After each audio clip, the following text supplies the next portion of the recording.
আগামী শুক্রবার অক্ষয় তৃতীয়ার দিন ভুলেও খাবেন না এই তিনটি খাবার, তাহলে দুর্ভাগ্য অর্থকষ্টে ভুগতে হবে।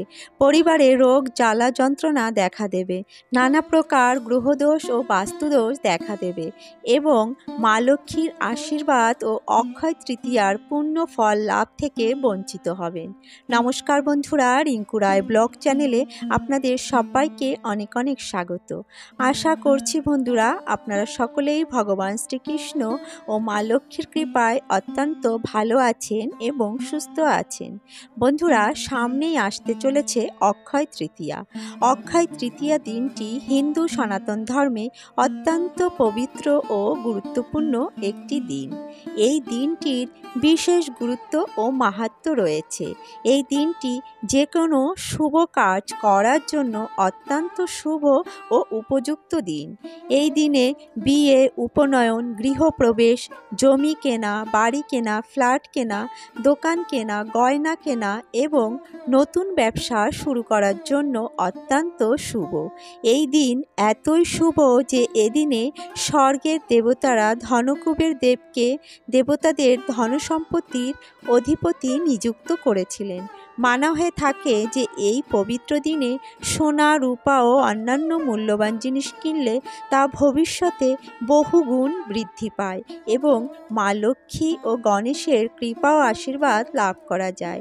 বন্ধুরা, এছাড়া এদিনে মা লক্ষ্মী ও নারায়ণ ও গণেশের পুজো করলে সংসারে সুখ, শান্তি ও সমৃদ্ধি বৃদ্ধি হয়।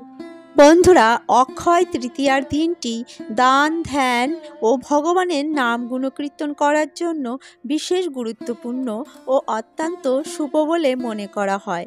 অক্ষয় তৃতীয়ার মানে হলো যা ক্ষয় হয় না, অর্থাৎ এদিনে করা যে কোনো কাজের ফল তা অক্ষয় হয়ে থাকবে। যেমন হরিনাম কীর্তন করা, ভগবানের নাম গুণকীর্তন করা, ভগবানের পুজো আদি সেবা যত্ন করা, এছাড়া এদিনে দান করা ও গঙ্গা নদীতে স্নান করা ইত্যাদি কাজগুলি অত্যন্ত শুভ ফল প্রদান করে এবং তা অক্ষয় হয়ে থাকে। এই সব ভালো কাজের পুণ্যফল সারা জীবন অক্ষয় হয়ে থাকবে। তাই বন্ধুরা, আমাদের অক্ষয় তৃতীয়ার এই পূর্ণ ও পবিত্র দিনে আমাদের ভেবে চিন্তে কাজ করতে হবে, কারণ আমরা যে কাজটি করব না কেন তা অক্ষয় হয়ে থাকবে। এদিনে পাপ কাজ করলে পাপ ক্ষয় হবে না এবং যদি পুণ্য কাজ করি বা ভালো কাজ করি তার পুণ্যফল আমাদের ক্ষয় হবে না, অর্থাৎ এই দিনে প্রাপ্ত করা পুণ্যফল অক্ষয় হয়ে থাকবে। তাই এই দিনে সমস্ত নিয়ম বিধিগুলি মেনে আমাদের চলা উচিত এবং এই পবিত্র পুণ্যতিথিতে এমন কিছু খাবার রয়েছে যা আমাদের ভুলেও গ্রহণ করা উচিত নয়, তাহলে অক্ষয় তৃতীয়ার পুণ্যফল লাভ থেকে বঞ্চিত হব এবং মা লক্ষ্মী ও ভগবান নারায়ণের কৃপা ও আশীর্বাদ থেকে বঞ্চিত হব। অক্ষয় তৃতীয়ার কিন্তু বিশেষ মাহাত্ম্য রয়েছে বন্ধুরা। আমরা কেন অক্ষয় তৃতীয়া পালন করব এবং কিভাবে পালন করব তা কিন্তু আমি আগের ভিডিওতে বলে দিয়েছি। আপনারা আমার চ্যানেলে গিয়ে ভিডিওটি আপনারা দেখে আসবেন। বন্ধুরা, আজকের ভিডিওতে আমরা জানব অক্ষয় তৃতীয়ার দিনে কোন কোন খাবার আমাদের ভুলেও গ্রহণ করা উচিত নয় এবং অক্ষয় তৃতীয়ার দিনে আমাদের কিভাবে কোন কোন নিয়ম পালন করা উচিত। তাই বন্ধুরা, ভিডিওটি প্রথম থেকে শেষ পর্যন্ত সম্পূর্ণরূপে দেখবেন এবং ভালো লাগলে লাইক, শেয়ার, কমেন্ট করবেন এবং চ্যানেলে নতুন হয়ে থাকলে আমার চ্যানেলটি সাবস্ক্রাইব করে আমার পাশে থাকবেন। তো চলুন বন্ধুরা, ভিডিওটি শুরু করা যাক। বন্ধুরা, প্রথমেই আমরা জেনে নেব অক্ষয় তৃতীয়া কবে পড়েছে। বন্ধুরা, এবছর অর্থাৎ 2024 সালের অক্ষয় তৃতীয়া পড়েছে ইংরাজি 10ই মে 2024 এবং বাংলার 27শে বৈশাখ 1431 শুক্রবার। অক্ষয় তিথি শুরু হবে 10ই মে শুক্রবার সকাল 5টা 45 মিনিট থেকে এবং সমাপ্ত হবে শুক্রবার ভোর রাত 4টে 51 মিনিটে।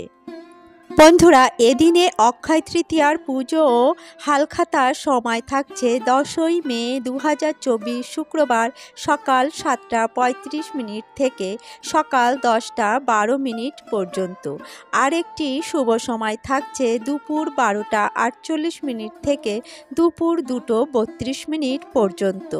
এদিনে গঙ্গা স্নানের শুভ সময় থাকছে শুক্রবার ভোর 5:45 থেকে দুপুর 12:34 পর্যন্ত।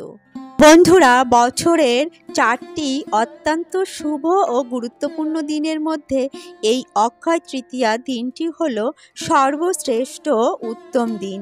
এই দিনটি আমাদের যথাযথভাবে পালন করা উচিত। এদিনে খুব সকালে ঘুম থেকে ওঠা উচিত এবং বাড়ি ঘরদুয়ার সুন্দরভাবে পরিষ্কার পরিচ্ছন্ন রাখা উচিত।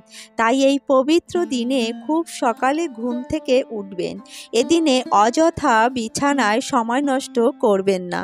তাড়াতাড়ি ঘুম থেকে উঠে ভগবানের নাম করে সমস্ত বাসি কাজকর্ম আপনারা সেরে নেবেন এবং তারপরে আপনারা স্নান করে নেবেন।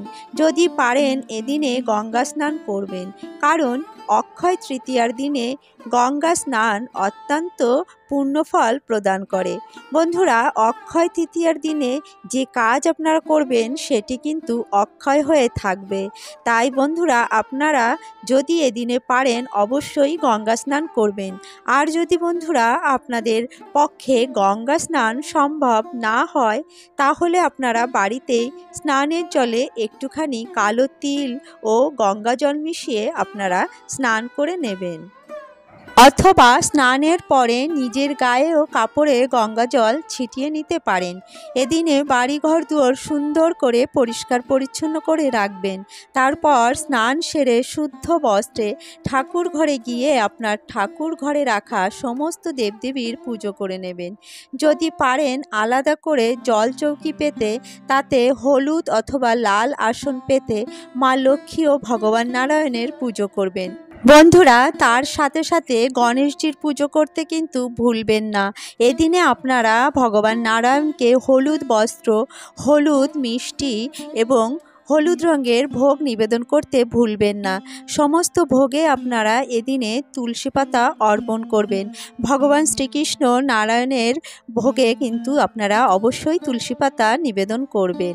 মা লক্ষ্মীর পুজোতে কিন্তু তুলসী পাতা নিবেদন করা যায় না। এই দিনে নানা প্রকার ব্যঞ্জন রান্না করে কিন্তু আপনারা প্রসাদ হিসেবে, ভোগ হিসেবে আপনারা ভগবানকে নিবেদন করতে পারেন। এদিনে সমস্ত কিছু ভক্তি ও নিষ্ঠা ও সংযমের সাথে পালন করবেন। বন্ধুরা, অক্ষয় তৃতীয়ার দিনে ভক্তি ও শ্রদ্ধা সহ কিছু নিয়ম মেনে চললে তা সকলেরই ভালো হয়।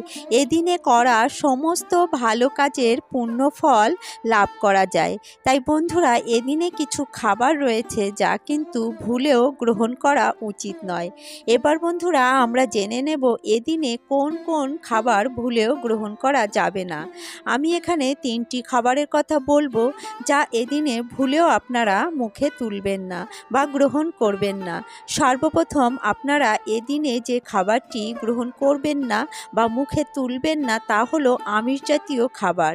বন্ধুরা, আমিষ জাতীয় খাবার অর্থাৎ মাছ, মাংস, ডিম, পেঁয়াজ, রসুন, মসুরির ডাল ইত্যাদি আমিষ জাতীয় খাবার কিন্তু এদিনে আপনারা ভুলেও মুখে তুলবেন না এবং আপনারা বাড়িতেও আনবেন না এবং রান্নাও করবেন না।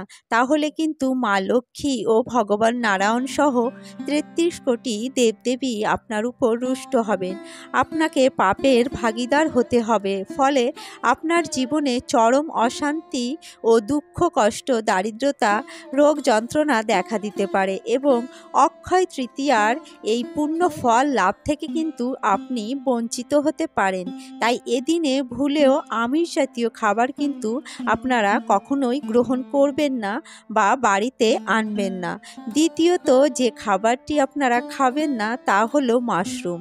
বন্ধুরা, এদিনে আপনারা ভুলেও মাশরুম বা ছত্রাক জাতীয় খাবার কখনোই খাবেন না বা বাড়িতে আনবেন না।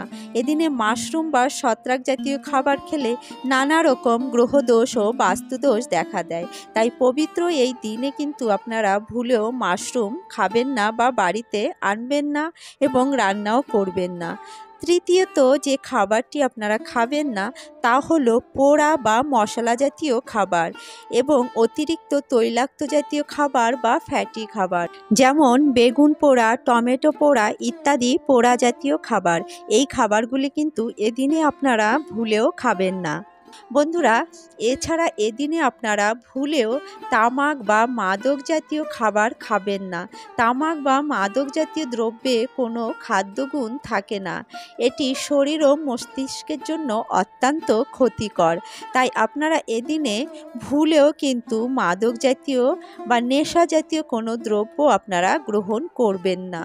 বন্ধুরা, অক্ষয় তৃতীয়ার দিনে কোনো পাপ কাজ করলে বা অনিয়ম বা অশ্রদ্ধাজনিত কোনো কাজ করলে তা আমাদের জীবনে প্রভাব ফেলবে এবং পরিবারে সুখ শান্তি বিঘ্নিত হবে। তাই আমাদের সকলকেই নিয়ম ও নিষ্ঠার সাথে এই দিনটি পালন করা উচিত।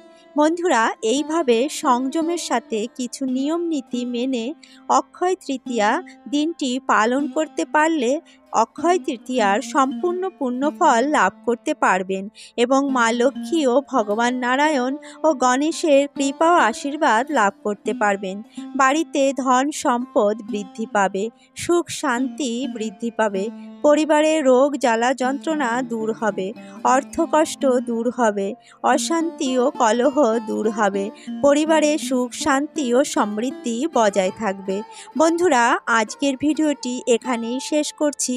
ভিডিওটি কেমন লাগলো অবশ্যই একটি লাইক ও কমেন্ট করে জানাবেন এবং ভিডিওটি যদি ভালো লেগে থাকে তাহলে তা অন্যদের সাথে শেয়ার করবেন এবং আমার চ্যানেলে নতুন হয়ে থাকলে আমার চ্যানেলটিকে সাবস্ক্রাইব করে আমার পাশে থাকবেন এবং পাশে থাকা বেল আইকনটি প্রেস করে রাখবেন। তাহলে আমার প্রতিদিনের নিত্য নতুন ভিডিওগুলির নোটিফিকেশন আপনারা পেয়ে যাবেন।